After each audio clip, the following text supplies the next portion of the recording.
listening to the Budget Overland Podcast, where we talk everything overlanding, have guests on regularly, and even have a bonus show on Mondays called Overland Shenanigans, which it's like it sounds, a bunch of shenanigans. Stick around, see who's on today's episode.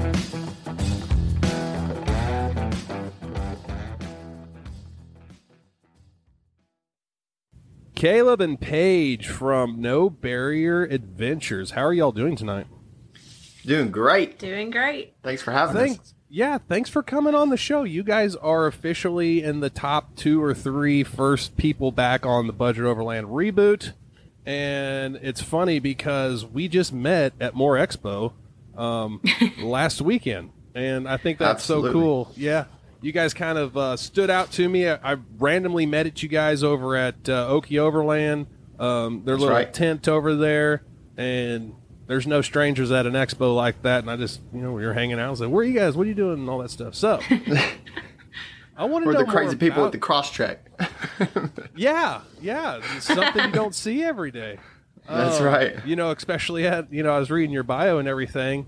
You don't see those or consider those to be an overland vehicle, although they are very capable of being one. Very capable. Yeah, so let's talk about y'all and how long have you guys been doing this thing called overlanding or camping and living out of your car or traveling by car? How long have y'all been doing that? So I want to say we got started about 2.5 years ago now. Why cross track is because it was sitting in the driveway. We wanted to go out camping. We liked camping before we got together, and actually proposed to her while camping out there in the Ouachita National Forest. And we just decided to go even further in it. And so the cross track was there. It was available, and without any extra spending on a car, we got going. Yeah. So. And even go back even further, like, did you guys call it overlanding, or when did you decide or see that people were doing this thing and calling it overlanding? I will say that we call it overlanding, but we also, as you notice, our name on Instagram and whatnot is No Barrier Adventures. So we didn't want to be limited to just overlanding. Yeah. That's kind of what I told him. I was like, I love the camping thing, and I love...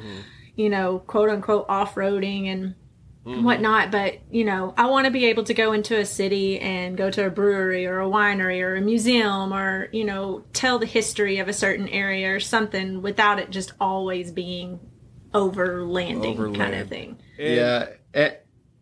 I'm sorry, but I was going to add, go ahead.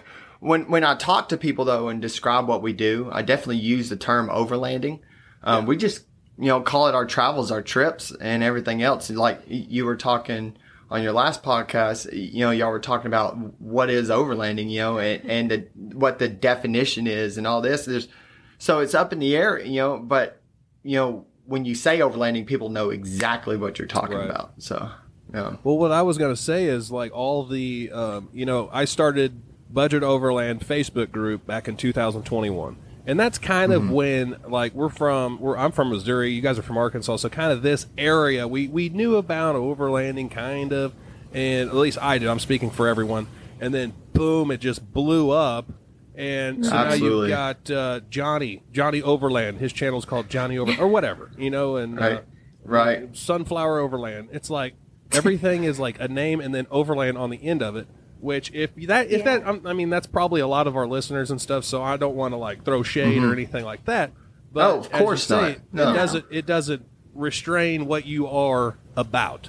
It doesn't restrict what you're about. So I think that's smart of y'all to have noticed that and to have thought like, well, we're not just overlanders. We like doing that aspect of it. But yeah, that's very smart. So, tell us, what is No Barrier? Like, what does that mean to you? And just tell us about it. How'd you come up with the name and all that stuff? So this is the one. This is the one that came up with names. She is very good at sitting down and thinking about stuff. We had a few listed out, and that's the one that just stood out to us. I always say I kind of feel like it has a double meaning to it, because we kind of want to live with no barriers. Don't let anything hold you back. Don't let anybody hold you back. anything. We just want to, live without that restraint. But also too, the name No Barrier, we didn't want to be held to just one type of travel. So like the patches that we handed out to a few people, we have the canoe in there, we have the cityscape, we have the mountains, we have, all the different stuff, because that's kind of what we want to focus on, is just our travels in general and not be just restrained to one singular thing. Yeah. And if you guys, I mean, for me, like, I like to kayak. Me and my wife love to kayak. My son's 5 years old, so like this is his first year of him, like, going out. We've got a big canoe we're going to take him in and all that. Like, that's fun. Absolutely. The outdoorsy, like camping and all this. The whole reason why I've got a rooftop tent is because of him. Me and my wife could care less. We were perfectly fine in our little Coleman tent or hammocks, and right. He comes along. We still have those.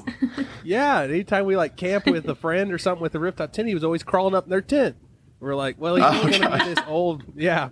So he's only going to be this old, so long. And I'm a tall, bigger guy, and he's following right in my footsteps. He's 5 years old. He's the size of an 8-year-old. So he's going to live a large life also.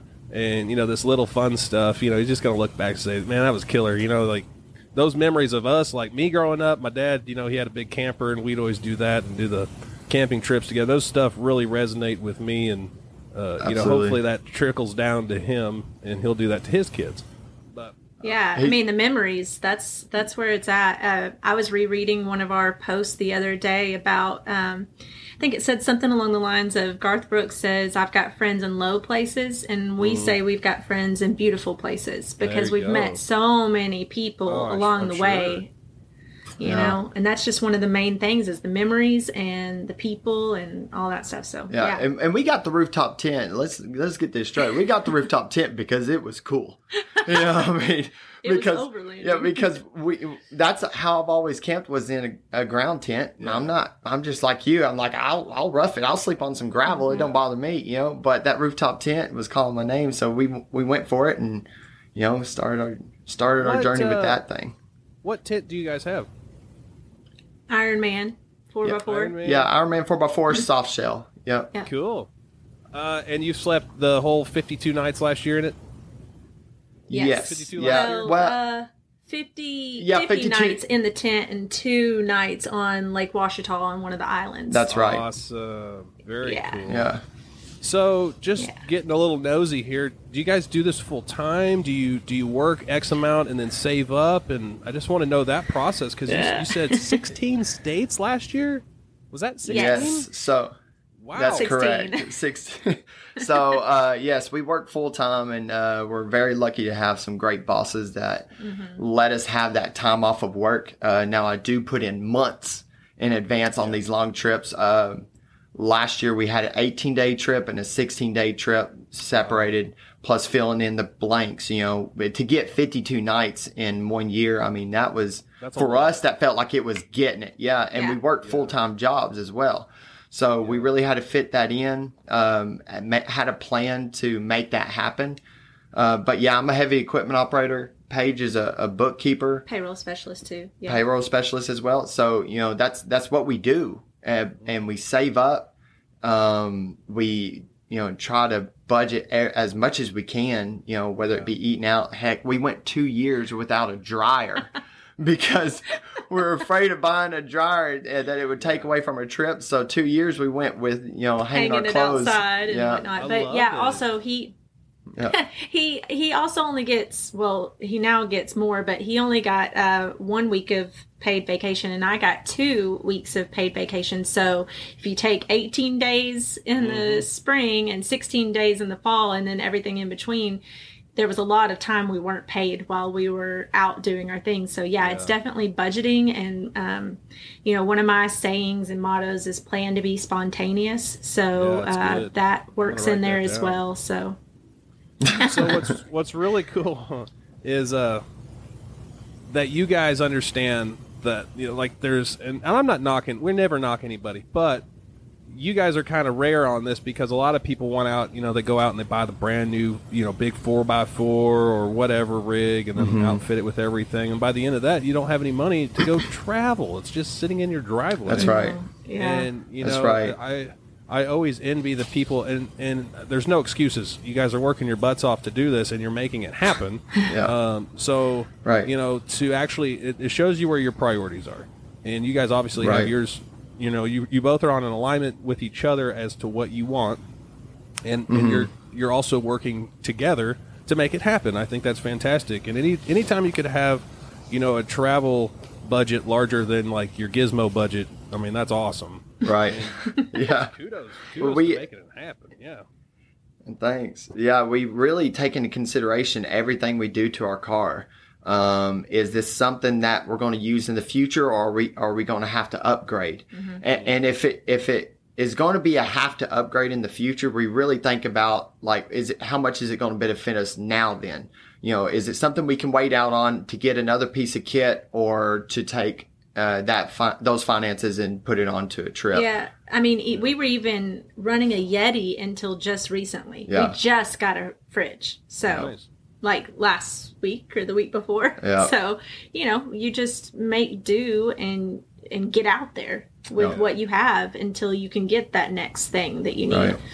So I recently upgraded to a fridge myself back in December, and I just remember I only had like an old Coleman style, like the old metal Coleman style coolers.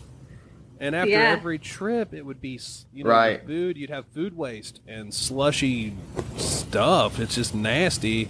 Me, not just me. I'm not speaking for everyone. Yeah, I Some understand. people drain the water and add fresh ice. I don't. understand. I just dump it in there. It'll be cold. So anyway, I was going to say Right. Well, by some of y'all's videos, y'all go down some trails, so it's hard to keep the water where it Keep it needs to off, be. So Yes. But it's always comical because I went somewhere last year and I didn't clean out my cooler. I was lazy. I just set the cooler outside. It's hot, and I think I had some food in there, butter or something nasty. I opened that thing up and I almost puked. Oh. So, of course, me being myself, I took a picture and posted it. it need to be Facebook quarantined. group. Oh, it was nasty. I got roasted for that one, but I mean, I'll be real with people, like, clean your stuff out, and all that anyway. So I learned my lesson. So you better. It's hard sometimes. You're exhausted and you get home from a trip and you forget. Yeah. But like with the tents, the tent was expensive. So it's like, if you sleep like, when was it? So I slept and woke up Sunday and headed home. Well, there was frost on my tent. Right. So I knew immediately whenever I got home, I had to air that sucker out. So I was like, after the end of which I'm sure you guys were exhausted as well, being on your feet for 3 days and talking Absolutely. to everybody and walking all over the place. I was exhausted. Still recovering. Yes. Yeah. And the last thing I wanted to do was go pop up the tent. And I was like, anyway. So let's shift gears again and go all the way back to your travel time. How do you plan your trip? Like, is she the planner and you're the driver? Absolutely. My wife's the It's just, she plans, she does a bunch of research, and I'll let her explain that because she can go more in depth on that. But like campsites wise, if she doesn't have anything in particular, I jump on Gaia, which there's plenty of apps out there to use. And that's not the best and only. But I jump on Gaia, and man, I just search roads. We're going to be in this area near this national forest, whatever. And it's just like being here at local. I'll get on the maps, whether it be satellite view or anything else, and I'll just follow roads. I'll look for water, and then kind of follow those roads. Sometimes you can see campsites from the sky, but other times you just have to take a wild guess. Yeah. But the rest of the planning, like, we come up together with the areas we want to go to and what we want to see, and then she does all the research, and we fill in the blanks from there. Go ahead. Yeah. So my friends used to call me the social chairman, and it's because I'm kind of like a little type A on planning. But like I said earlier, plan to be spontaneous. And that means that I'm going to do as much research as I possibly can about an area before we go. So where we can eat breakfast, lunch, dinner, if we want to, sites we can see, hikes, like how long and how difficult are they in that area? I'll even look on like iOverlander or Campendium or places like that for campsites and whatnot. I'll research if we need to reserve a campsite somewhere like a KOA if we need like a shower or laundry day. I'll research if we need to have ticketed entry reservations for different national parks and stuff like that. But the thing is I have all of this information, but it doesn't mean that we're necessarily going to do all of those things or we're on a tight schedule of we have to do these things. It's more like we show up and we can be spontaneous with what we do. We just already know what's in the area rather than kind of twiddling our thumbs and saying, well, crap, we have 3 hours here. What do we do? You know, that kind of thing. Yeah, there's been plenty of times she has a little spiral notebook in the car with us on our trips, and we'll be in this area and be like, well, you know, we got 2.5 hours. Are you hungry or you want to do another hike or whatever? And I was like, you know, well, I'm hungry. Well, she'll open up that spiral notebook. She goes, well, here's all the restaurants and this is the kind of food. And then we could choose a place and go for it. Yeah. I mean, that is if we're not like camping and stuff like that. We don't always just go to restaurants and whatnot. Right. But when we're in cities and whatnot. Yeah. So there's a few things I could resonate with it. So, like, my wife hates it whenever, like, I'll just say, nope, I'm going to plan this trip, you know, sit back, relax, and then, you know, I act all macho and like, I know where I'm going, and it's like, we waste hours. I don't do that anymore. So it's like, I'll look it up, and she's the type A type person, and she'll plan it out. And like you said, you know, we want to know kind of what we're getting into. So we're not just twiddling our thumbs because your time is valuable, especially if you're taking off work and not even doing like a paid vacation. Right. So you want to utilize all your time, which is fantastic. Another thing is that you pointed out is the restaurants, and I understood that you guys probably didn't eat out all the time, especially if you're budgeting that hard to, you know, do that many. That's correct. So how often do you eat out, and then what kind of restaurants are you looking for, like the locals and all that stuff? Like, how do you allot yourselves to eat out like once or twice a week? What does that look like? Always local. It's never chain stuff unless it just happens to be like last minute. We're not big fast food people, but if it happens to be like that's all we have kind of situation, you know, the Waffle House at 2 a.m. kind of hits different. Yeah, she actually won the cooking competition at Rendezvous. The dinner portion. So she's a great cook. She'll make spaghetti from scratch. She'll make, like just a full out great meal from scratch at camp sometimes. Well, I was going to say, if we know that we're going to be like running and gunning on our trip, we'll sometimes do like Trader Joe's shopping because they have like pre-marinated meats and stuff like that just are real easy to just throw in a pan and rather than like a from scratch type meal. But as far as eating out, I mean, we try to at least do one thing locally, generally within a state, I would say. Right. I mean, there's been, it's kind of hard to say exactly what we do because there's been trips like, we did a trip from Montana down to Arizona, right? And on that trip, we actually talked about it after, and it's like, man, we ate out a lot this trip, you know, and it was so often, and it was because it was so convenient because. And just not being prepared. Right. We weren't. And it's lessons learned, truly. I mean, like she said, we weren't prepared full out for the traveling we were doing on that trip, but we were more prepared on our next trip that was even further. Last year, we went to California all the way up to Washington and then made our way back down across the nation.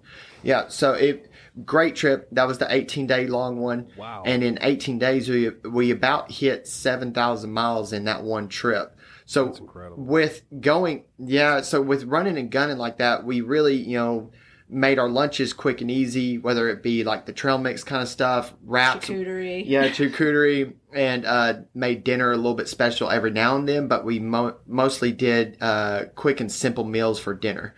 But one of our favorites for lunch is we'll take the spinach wrap. We'll put some hummus down, and then you put your meat and your cheese and whatever other toppings you may want on there. Nice. Yeah. So that makes it real quick and easy for lunch. So, did you guys ever feel rushed on any of your trips? Like we have to make it to this destination tonight to you know stay on track or anything? Yes. I'm sure. Short and easy answer is yes. Pushing that hard to hit that many states and everything else, we just had to go and push for it, because whether it be, our ticketed entry is the next day or the next morning, kind of like we camped on the north rim of the Grand Canyon at Point Sublime, and we were in Sedona, Arizona at the time. And when we were coming up, our sway bar actually came off the cart and the mount unbolted itself. So it was beating and banging. So we needed to get that fixed to get to the Grand Canyon the next day. Right. So, because you have to reserve that spot. You have to get permission pretty much to be out there. So. Right. Yeah. We had to get a backcountry permit for that. So like in that moment, it felt that way. We needed, and I just, backed the car up on a curb at Home Depot and found the bolt that worked, and we took off because I was like, I'll take this thing out if we have to, but we're going. Yeah.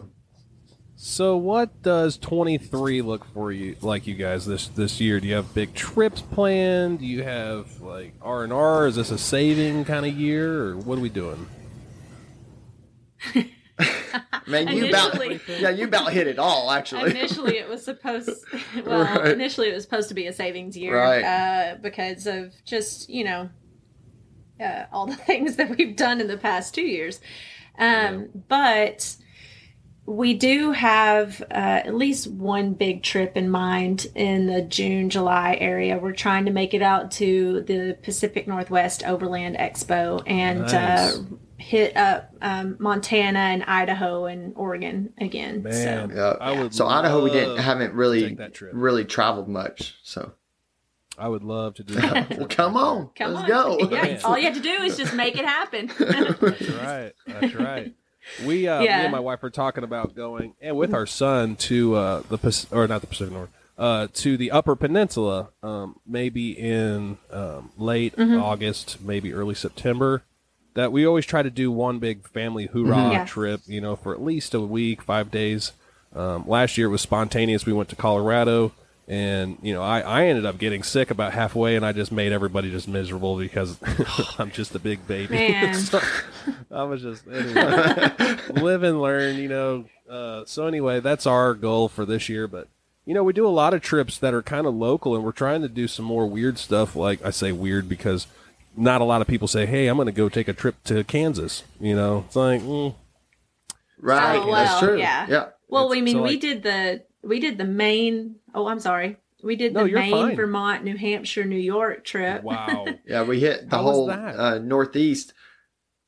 It was great. So we hit it just in the fall and caught all the great foliage of fall up there. Yeah. So it was actually, we ended our trip at Rendezvous in the Ozarks this year. Last year? Yeah. We went up there. That's so cool. So last year. Yeah. Mm-hmm. And so how long did that trip take? Maine is great. That was the 16-day, 16-day trip. Don't tell my wife. She'd love to do that. My goodness. So what route? Well, and that's the thing is most people don't look at that. Yeah. So we went up and then went through Boston and then hit the coast of Maine and then shot across into the North Woods and then into New Hampshire, Vermont, New York, and then worked our way just, cannonball run straight back to Arkansas. Nice. I don't mean to step on you guys, but anytime you're talking, just go ahead and talk. This is your show. I just trying to keep it going. Okay. So I was going to say that most people don't think of that as the overlanding type situation, but the Northwoods of Maine was really, really cool. Now, I will say the coast of Maine we had to do a lot of hip camp type stuff. But other than that, the White Mountains and the Green Mountains, all of that. Adirondacks. Yeah, Adirondacks, all of that beautiful area, and you can definitely find remote sections. So, yeah. What would be like a dream trip? If you guys had all the money in the world, didn't need a job, what's your dream trip?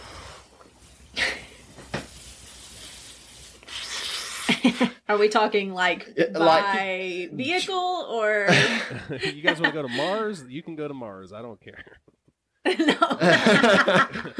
You guys do whatever you No, want. thank you. I mean, like, if you guys could just take. I mean, it seems like you guys try to utilize your time off, to hit as many states and different places as possible. But if you could take your time leisurely and go anywhere you wanted to via, overland style travel, and where would that be, or what would that look like? I mean, you can go all over the world. Right. So obviously, one of those goal things is like to do the Pan American. Everybody's seen it now, and it would be one of those see it all in one trip. I don't know. There's on Instagram a while back, I always saw there was the longest road in the world, and it starts like in South Africa and goes all the way up into like through Russia and whatnot. I was thinking, how wild would it be to do something like that? So, I mean, you want to talk about like an expedition. Yeah. You want to talk about like an expedition. To do something that wild would be cool. But that's really hard because, even here in the United States, we have so much diverse landscape. Yes. We got the desert, we got the rainforest, we got, pine trees, and we got the hardwoods, and it's so much to see. It's hard to choose just like what would I like to do. I mean, if money was no option, I'm just going to be going everywhere I can go and see everything that I can see within my lifespan, because I don't think there would be one epic trip that you could truly choose to say, yep, that's the one. Yeah. That's good. So I, from my perspective, I'll let you guys answer this first, and then I'll give you my little take. If you guys could do this full time, and like I said, money's no object, would you guys want to live out of your vehicle? Mm-hmm. Full time? Maybe not out of our vehicle, but we would keep our vehicle. So we'd probably figure out some sort of other situation. Yeah, we've actually, shot this back and forth about, if we did travel full time, what we would do. So, you're seeing the schoolies that are getting very popular and whatnot. We were thinking if we did something that style, then we could tow the cross trek and then be able to take the bus and travel, because we have 280-pound dogs. Yeah. They wouldn't be very happy to live out of that car. Yeah. So Did they go with you? Would do the schoolie. Sometimes. Not on every trip. They do the weekend trips. They've done a Colorado trip with us.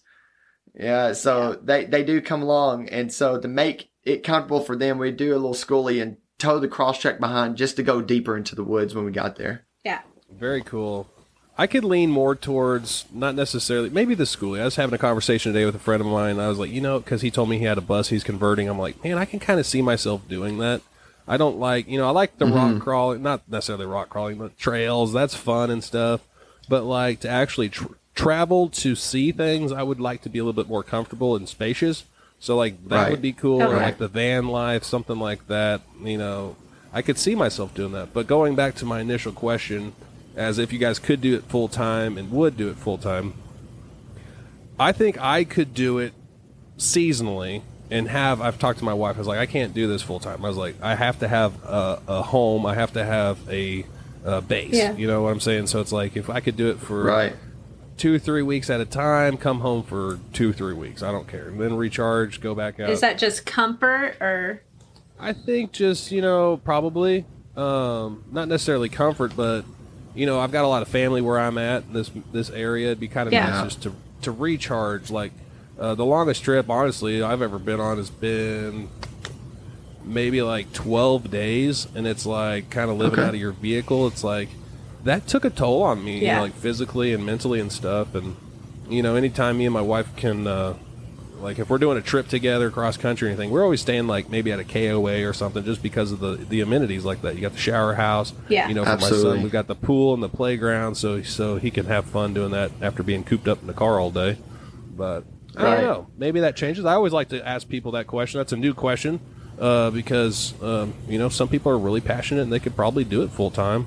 And then there's people. Well, we have seen people have had burnout and stuff like that from it, and so it's always a possibility. But I mean, I guess you never really know unless you try. So, and we don't have kids, so that makes it a little different as well. I can truthfully say at this moment, even with our setup that we've been running, I haven't hit the spot yet. And with the 18 days being the longest trip, I haven't hit the moment yet that I was like, man, I'm ready to go home.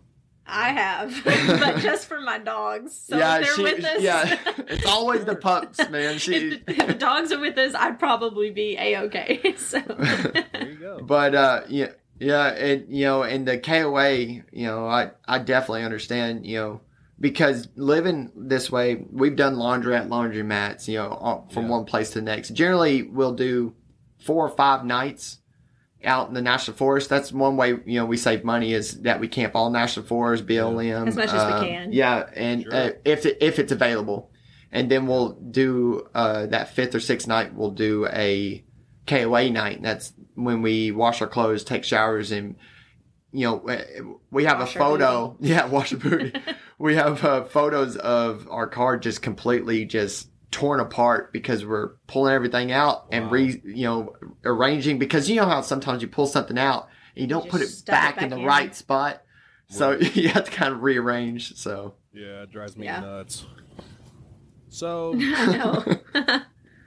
shifting gears again, is there anybody that you guys kind of admire or look up to, not necessarily strive to be, but you're like, that person's kind of the way their lifestyle is, it's pretty cool, or you just guys like don't care and it's like, it is what it is, like an inspiration. Yeah, we just don't care. Whatever. What is life? Not right. Yeah. Look, I guess looking at different travelers that we watch on YouTube, because we have plenty.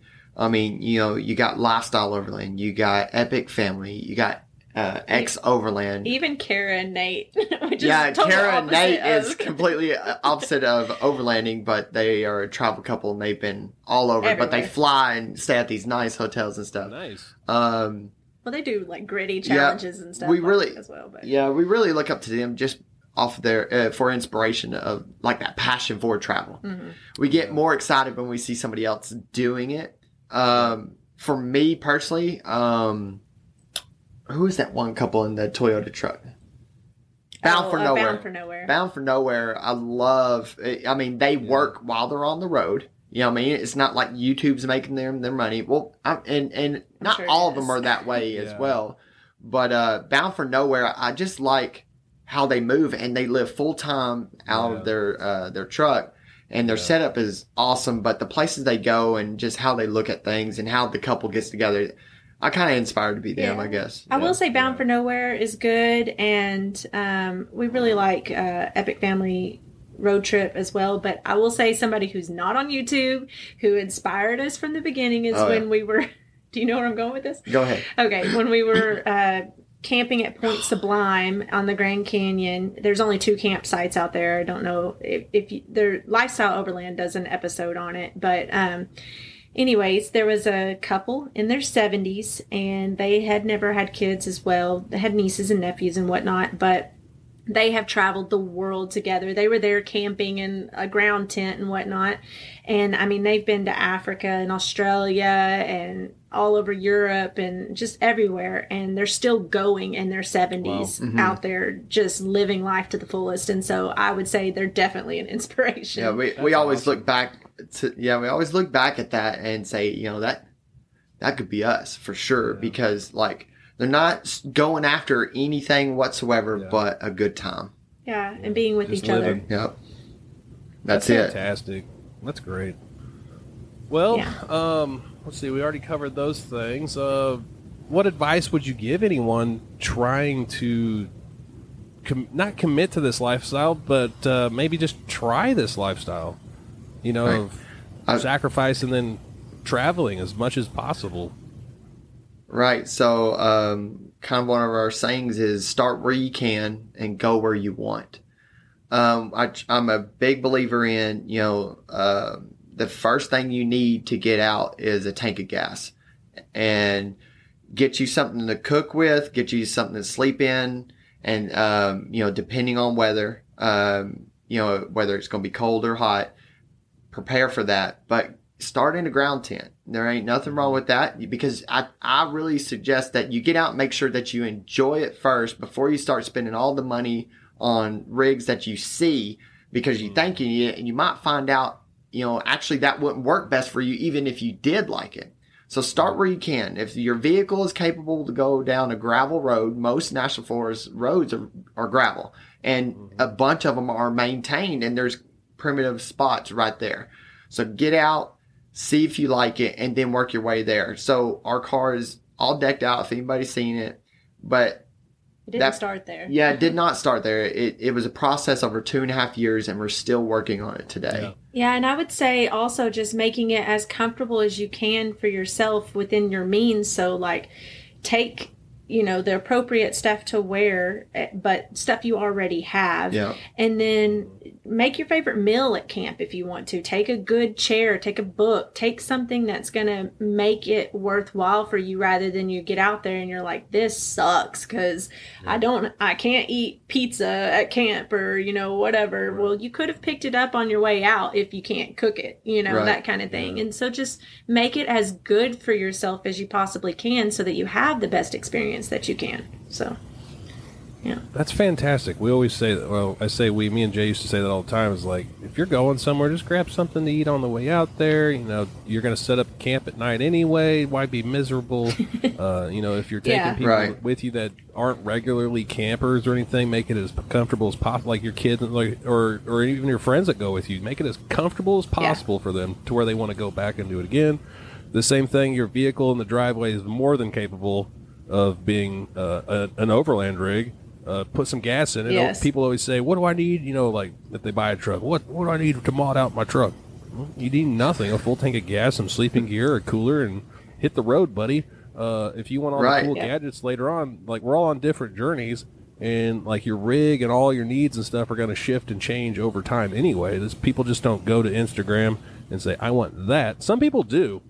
And then you end up wasting a lot of money or going into debt over something that you don't even enjoy. And then you hate it. And selling something that could have potentially been a really cool hobby, it's sour now because you wasted money on stuff. But anyway, that is fantastic that you brought that up. You guys have it figured out. Yeah, and I was going to say, as far as for the men, for your spouse, because I know personally not a whole lot of women join their husbands or significant others. But I know some men would like for them to, so just make it as comfortable as you can for them, at least initially, because everybody will grow with the time. I mean, I grew up in the country lifestyle, so I jumped right in and didn't have a problem with not bathing for like 4 days and just using some baby wipes or whatever. But different strokes for different folks kind of thing. So, if they need to, have a hair straightener at camp, then maybe you stay at a state park for a couple of times with them to get them adjusted to it, that kind of thing. So, Fantastic points. Well, is there anything that we didn't cover, that you guys might think is insightful for anyone listening? And it could be something like the smaller things that we overlook are the best things people can take home. So it's like the other day somebody posted a tire plug kit. It's like not a lot of people know how to use that. So it's like the little cookie crumbs, that might be obvious to us. To others it might be like, whoa, Yeah, I mean, I did see that. I would say just knowing about the areas that you're going to so you don't get into any trouble or anything like that. Knowing if you're supposed to, like in California, if you're supposed to have a permit to have a fire stove or a propane fire stove or a propane fire pit or anything like that. Or, what the speed limit is in the national parks, whatever, not going over berms and those kinds of things. Right. So we're part of Arkansas BHA, as Backcountry Hunters and Anglers. It's a large nonprofit. It's actually nationwide, but we're part of the Arkansas chapter. And I really took on something that I think I could give back in BHA was motor vehicle use, because it's something we're passionate about. So, nice. Being in contact with the National Forest System, the two main problems we have in our National Forest is people being on roads they're not supposed to be on, and trash. So some quick points on that. Your first line to know if you're on the right road or not is the motor vehicle use map. If it's not on that map, you should not be there. I mean, it's as basic as that. If there's a berm, gate, or sign, obviously you shouldn't be on, but you got to make sure that the road you're on is open, because just because there's not a berm, gate, or sign, it doesn't mean that it's open. Right. We have seasonal roads and everything else. Trash, yep. I truly don't think people are just, everybody out there is trying to do wrong, right? I really think the majority of the people who use the National Forest System is out there to have a good time, do right. But for the people that are doing wrong, we got to kind of pick up the pace for them. And I think if we pick up some trash as we're out there, each and every one of us, we're going to catch up to those people that are littering, and we're going to keep that trash out of the ditches more than they can actually litter. So I just really put that out there for people just to strive for and go for in that environment. And it's a shame, that it comes down to education. So people with like the voice, Absolutely. If you're a YouTuber or Instagrammer or podcaster, it's up to us to get the word out to help educate people. Like you're going to get the trail shut down, and it's not just for littering. It's if you're abusing the roads, the closed roads, cutting down trees so you can make a byway. Cutting down trees. I mean, I've seen it. Like, I've been on the trail in the Ozarks, and these people were cutting down 4-inch, 5-inch saplings to get their trailers through. I'm like, you can't do that. And it's frustrating that there's people out there that are like, it always reminds me, what's that Dr. Seuss one where they chop down all the trees? It always reminds me of that. Horton Hears a Who. Horton Hears a Who. So there you go. That's it. That's right. They chop down all the trees to benefit themselves, and then guess what? They're out of trees. So it's not. There's no trees. Absolutely. Yeah. It's kind of like that, and we're the next generation. Really, like I'm 35, and so my kid is 5. I'm looking after him. So whenever he's 35 with his buddy, he could still do this. I think a lot of people are selfish. People that are, if you're in your 60s, 70s, and you're out here doing this and you do not care, please go home. Like you're destroying it. Just because your life's almost over doesn't mean somebody's, 70 years down, that's just born, can't enjoy the same thing you were able to. We got to really look at the National Forest as a whole, as a resource, because that's truly what it is. It's ours. Right. And everybody owns it. Absolutely. So, but we should take care of it because it is that resource, and it's a resource for many. You got hiking, you got trail riding, you got the overlanders, you got all this stuff, hunting, but also too logging, hunting, everything else. So we got conservation side and everything else. So as a whole, if you look at it as a resource, and that it's a resource that we need to take care of and watch out for, get some respect for it. Feel some pride for it, feel some ownership for it, because if it was yours, you wouldn't want somebody else doing it. Right. And if you're one of those people, you're kind of like, well, if it was mine, I'd do whatever. Well, do it for us then, because we don't want to see, that kind of stuff happen, or trails get shut down, or access be taken away because, a few people just want to have a good time. Yep. Yeah. I am going to, I just had an excellent idea, question. We've kind of talked about this before, but like, personal protection or anything like that. Have you guys, or weird encounters on your trips? Have you, encountered anything where you felt kind of threatened?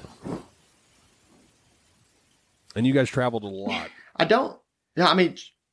So truly we encountered with people. No. Most of our encounters with most people on our trips, have been good. We generally are moving A to B very quick, not really stopping midway much. So we don't have much time for that interaction. But off the top of my head, because this was actually brought up to us on a trip one time. Somebody asked, have y'all had anything weird happen, or this, that, and we the other? thought that like bad things happening, like animals coming up to our tent, like grizzly, because we've been in grizzly bear country, or people, those kind of encounters. That's what we were thinking when he asked that question. Right. And we couldn't even give him that answer. Do we carry protection? Absolutely. Yes. I think it's, if it's your right, you should do it. It's kind of one of those things, if you're comfortable. All right. Sure. Be aware, be understanding, knowledgeable on what you're going to do and how. Yes, absolutely. That's one of those things that you need to not take lightly. But I truly feel like you should be able to protect yourself in any way you need possible if the time comes, because if it's my wife that's in danger, or if it's me that is in danger, if something happens to one of us, well, the other one's left out alone. And it's just one of those things. But no, we've actually had great interactions with people most of our trips. No, I was going to follow up with, so that friend had asked us if anything weird had ever happened to us, and we're like, well, no, not really. Like, we've never had any bad encounters. And then the next morning we're camping on a canyon overlook of the Rio Grande in New Mexico, and the next morning I hear kind of noise outside, and I'm like, what is that? And I wake up Caleb and I'm like, babe, do you hear that? And he's like, yeah. No, at first it was a constant noise. I was like, I don't know. It sounds like a fan. Like, what do you want me to do? He was like, I wake up before him usually at camp. And anyways, so he was like, he knew, he saw his buddy sitting outside already awake. Oh yeah. Then a little bit after that, we hear the, the noise. And she goes, is that a hot air balloon? I was like, it sounded like it. Well, look out the tent. Wow. And we had met up with a buddy on his separate trip in Colorado. And he came down and we camped with him twice. I look out and it just as cold and as simple as possible. I was like, Jeff. He goes, yep. I said, is that a hot air balloon? He goes, yep. So we hopped out real quick, and they're literally floating like maybe 10 feet in the air above us, like talking to us as they're floating over. And it was just, so then we told that other friend, we were like, yeah, so that happened. Yeah, he's like, this is what I'm talking about, the weird stuff. He's like, this is the weird stuff that I'm talking about. I'm like, oh, we thought you were being negative, man. Sorry. Right. Yeah. So, yeah. Anyways. How cool is that? Yeah. It was fun. It's just... Go ahead. I have one more thing I could say. So I think leave your trips up to chance. Yeah. So with that, like her saying, plan to be spontaneous, let that spontaneity happen. Mm-hmm. Because on that trip, when that happened right there, we had planned to camp another night in Colorado. But we then made the idea and the choice to run down to New Mexico because that was a state we hadn't hit yet. And when we did that, we woke up the next morning to a hot air balloon floating over our car. So if we did not leave the trip to chance, to take a risk, to take an opportunity to do something new and off of the beaten path, and we had no plan to go to New Mexico, but we did, and something like that happened. Yeah. So leave it to chance sometimes, Go really cool. Where you think you should go. Yeah. That's awesome. Yeah. Well, how can people get a hold of y'all? Like your contacts, socials, anything like that? Where can people find you at? All right, so we are No Barrier Adventures on Instagram. We do plan on doing a YouTube at some point, but haven't got there yet. So No Barrier Adventures on Instagram is where you'll see where we've been, where we're going, and if you want to keep up with us there. And also, too, we have nobarrieradventures@gmail.com. If you need to get in contact with us in another way, that's the best way to get in contact with us. Cool. What's the best piece of advice you guys could give? I truly, just get out there. Get out there. Don't let anybody else's choices and ideas and what they think is right stop you from doing what you think would work best for you. And don't hinder yourself. Just go for it, learn, grow, and enjoy that process. Like everybody says, enjoy the process. You will get there and you will have fun on that trip to the spot that you want to be. And find the community. Absolutely. That'll help a lot. Find the community. Find the right people. Yeah. That's right. For sure. All right, guys, don't forget to plan to be spontaneous. Caleb and Paige, I appreciate you all coming out here. Go check them out. No Barrier Adventures. This is Benji with Budget Overland signing off. See y'all next time. Bye-bye.